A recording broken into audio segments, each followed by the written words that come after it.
Hello అండి, నేను మీ సుజాతని. ఈరోజు చాలా ఈజీగా తేలిక అయిపోయి చిన్న పెరుగు రెసిపీతో మీ ముందుకు వస్తున్నాను. ఇది పెరుగు పచ్చడి అంటారు. సో దీన్ని ఇప్పుడు రొటీన్గా ఉల్లిపాయలతో తెల్లగడ్డతో కాకుండా ఈరోజు ఏమీ లేకుండా జస్ట్ ప్యూర్గా చేసుకుందాం మనం. దీనికి కావాల్సింది టమాటాలు, పచ్చిమిరపకాయలు, కొంచెం తిరగమాత సామాన్లు, మంచి గడ్డ పెరుగు, అంతే. పెరుగు అంటే నీళ్ళు పోసారు, నీళ్ళు పోయొద్దు, చిక్కగా ఉంచండి. పెరుగుని చిక్కగా చిలుక్కొని ఒక గిన్నెలో పెట్టుకోండి. ఈ లోపల టమాటాలని చిన్న చిన్న పీసెస్గా నేను చూపించినట్టు కట్ చేసుకోండి టమాటాలని. సో వాటిలో కూడా చిన్న చిన్న పురుగులు వస్తున్నాయండి ఈ మధ్య, చూసుకొని జాగ్రత్తగా కట్ చేసుకోండి, వాష్ చేసుకొని దాన్ని పక్కన పెట్టుకోండి. ఈ లోపల ఒక బాండాలు తీసుకొని కొంచెం ఆవాలు, జీలకర్ర, మినపప్పు, పచ్చిశనగపప్పు, అలాగే ఒక ముందుగా కట్ చేసి పెట్టుకున్నాం కదా మనం పచ్చిమిరపకాయలు, ఒక 2 ఎండుమిరపకాయలు, జస్ట్ స్పైసీనెస్ కోసం, ఆ ఫ్లేవర్ బాగుంటుందండి. దాంతోపాటు ఇంగువ కూడా వేయాలి, కరివేపాకు, ఇంగు వేసినంత కొంచెం చిట్టుపట్లానిచ్చి దించేసే ముందు కొంచెం అప్పుడు లాస్ట్లో పచ్చిమిరపకాయలు వేయండి దానిలో. ఎందుకంటే పచ్చిమిరపకాయలు ముందు నుంచి ఎక్కువ వేపామనుకోండి ఆ టేస్ట్ కొంచెం డిఫరెంట్గా ఉంటుంది.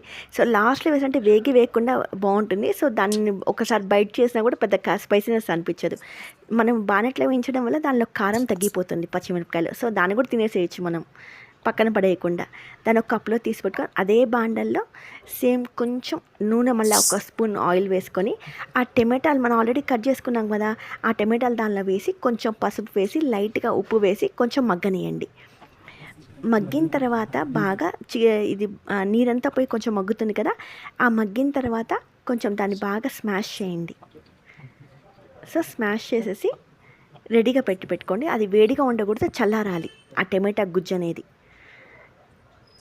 చూసారు కదా, కొంచెం మధ్యలో ఒకసారి తీసి కలయబెట్టిన తర్వాత మళ్ళీ మూత పెట్టేసేసి దాన్ని కొంచెం మగ్గిన తర్వాత మనం ఆల్రెడీ పెరుగు రెడీగా పెట్టుకున్నాం కదా, దానిలో గడ్డలు లేకుండా స్మాష్ చేసుకోండి. నీట్గా గడ్డతో బాగా కలయబెట్టండి.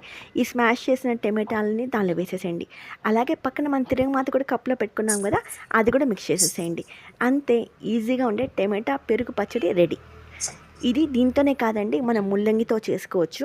అది ఇంకొకసారి తప్పకుండా చూపిస్తా. ఇలాగే కాకుండా దీనిలో ఒకవేళ ఆనియన్స్ ప్రియులైతే ఆనియన్తో కూడా ఎలా చేయాలో పెరుగు పులుసు అనేది ఈసారి చెప్తాను నేను.